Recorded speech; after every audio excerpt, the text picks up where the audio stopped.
नमस्कार किसान भाइयों। आज हम आम के पेड़ में लगने वाली दवाइयों से होने वाले नुकसान के बारे में बात करेंगे। उनसे किसको और कितना नुकसान होता है उसके बारे में एक एक करके पूरी तरह अच्छी तरह से बात करेंगे। अगर आप हमारे चैनल पर नए हैं तो चैनल को सब्सक्राइब कर दीजिए। देखो किसान भाइयों, आम के पेड़ को तैयार करने में किसान को लगभग 10 से 15 साल लग जाते हैं। इस दौरान किसान आम के पेड़ को या किसी भी पेड़ को एक बच्चे की तरह पाल पोस कर तैयार करता है। और उसी पेड़ में अगर कुछ गलत दवाइयाँ लग जाए, कुछ गलत दवाइयों की वजह से पेड़ मर जाए, तो बहुत नुकसान होता है और किसान को बहुत दुःख होता है। और ये जो दवाइयाँ होती है, चंद कुछ फ़ायदा कमाने के लिए कुछ व्यापारी या फिर गलती से कुछ किसान लगा लेते हैं, तो उनसे नुकसान होता है। इसी के बारे में आज हम बात करेंगे। देखिए, कई बार क्या होता है, किसान अपने पेड़ को किसी व्यापारी को बेच देता है आम की फसल के लिए, और व्यापारी ज़्यादा फ़ायदा कमाने के लिए उसकी जड़ों में कुछ ऐसी दवाइयों का इस्तेमाल करता है, जिससे आम ज़्यादा आते हैं। आम तो ज़्यादा आते हैं, लेकिन उसके साथ-साथ ही जो किसान को नुकसान होता है, वो बहुत भारी नुकसान होता है। सबसे पहले तो ये पेड़ को नुकसान होता है, मिट्टी को नुकसान होता है और खाने वाले को नुकसान होता है। इन सब चीज़ों को नुकसान होता है, लेकिन फ़ायदा होता है सिर्फ़ और सिर्फ़ व्यापारी को, क्योंकि उसको ज़्यादा माल मिलता है, ज़्यादा आम आता है पेड़ पर।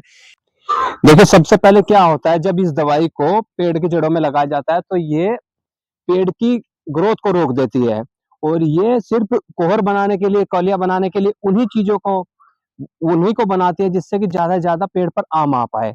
तो ये कहीं न कहीं पेड़ की वृद्धि को रोक दी।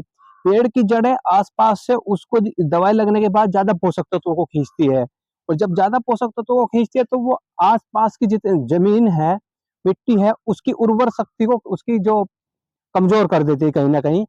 ये उसका नुकसान होता है। और फिर जब ये सब कुछ होता है, आम ज़्यादा आते हैं और आम के साथ-साथ उसकी कहीं न कहीं क्वालिटी पर भी फ़र्क पड़ता है, क्योंकि आम में एक जो दवाइयों का इस्तेमाल हुआ है, वो कहीं न कहीं उसमें रहता ही है।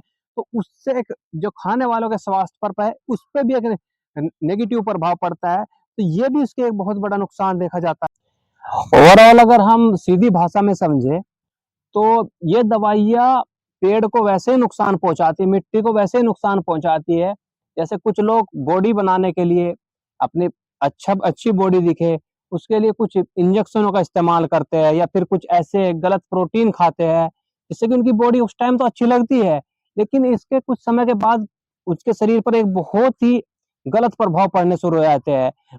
शरीर में हड्डियों में दर्द रहना शुरू हो जाता है। उसके साथ-साथ ही और भी बहुत सारे उसके नेगेटिव इफ़ेक्ट पड़ने शुरू होते हैं। वही तरीके से इन सब दवाइयों का भी नुकसान कुछ समय के बाद पेड़ पर, ज़मीन पर, खाने वालों पर जो आम खा रहे हैं, इन सब पर फ़र्क पड़ना शुरू हो जाता है, दिखता है। सबसे पहले तो देखिए, इसमें मिट्टी की इसने उर्वरा शक्ति खत्म कर दी, आस-पास की मिट्टी को कमज़ोर कर देती है, पेड़ की जड़ों को कमज़ोर कर देती है, जो कि समय के साथ-साथ ही पेड़ को बहुत नुकसान होता है। और उसके साथ-साथ ही इसकी एक जो ये दवाइयाँ जो है, इनकी जो ख़ास बात ये है कि इनको जब लगाते हैं पेड़ में, जैसे इस साल 10 एमएल लगा दिया, अगले साल 12 एमएल लगाना पड़ेगा, 15 एमएल लगाना पड़ेगा, यानी कि इनकी हर साल क्वांटिटी बढ़ाती ही रहनी पड़ेगी आपको, नहीं तो आपके आम के पेड़ पर आम आने कम हो जाएँगे और इससे भी एक बहुत बड़ा नुकसान होगा। दूसरा यह है, लंबे समय तक लगाते रहने के साथ-साथ अगर आप इसको नहीं लगाएँगे, तो फिर तो आपके पेड़ पर आम आएँगे ही नहीं। तो कहीं न कहीं आपके आम के पेड़ को इन्होंने खत्म बना दिया है। और कुछ दिनों के बाद 2, 4, 10 साल या ये इस्तेमाल करने के साथ-साथ अगर इसकी रिपोर्टें देखी जाए, अगर इसके बारे में और रिसर्च करके पता चला है कि अगर इसको बहुत लंबे समय तक पेड़ में इस्तेमाल करा जाए, तो ये पेड़ को जैसे कि मर ही जाता है, पेड़ को सुखा देती है। तो कहीं न कहीं ये बहुत भारी नुकसान किसान को उठाना पड़ता है। तो किसान भाइयों, मेरी आपको यही सलाह रहेगी, अगर आप खुद भी अपने आम के पेड़ से खुद बाग तैयार कर रहे हैं, खुला आम तैयार कर रहे हैं, तो उसमें इन सब चीज़ों की ऐसी दवाइयों का इस्तेमाल ना करें, जो कि आपके आम के पेड़ पर ज़्यादा से ज़्यादा आम आने की बात करें। इससे अच्छा आप उसमें जैविक खादों का इस्तेमाल करें, भले ही कम आम आएँगे, लेकिन आपका पेड़ एक स्वस्थ रहेगा, तंदुरुस्त रहेगा और एक लंबे समय तक चलता रहेगा, और वो लंबे समय तक पेड़ ज़िंदा रहेगा। ये आपको बहुत बड़ा फ़ायदा होगा। नहीं तो यही होगा, अगर आप उसमें या फिर अगर किसी व्यापारी को भी आप आम के पेड़ बेच रहे, तो उससे भी इसी शर्त के साथ बेचें कि आप हमारी मिट्टी में हमारे आम के पेड़ पर कुछ ऐसी दवाइयों का इस्तेमाल ना करें, जिससे कि आपके कुछ फ़ायदे के लिए हमारे पेड़ को नुकसान हो। तो इन सब चीज़ों का आप लोग ध्यान रखें, क्योंकि देखिए अल्टरनेट इससे हर किसी को नुकसान है, सिर्फ व्यापारी को छोड़ के। व्यापारी को अपने कुछ चंद फायदे के लिए वो सब कुछ ये करता है।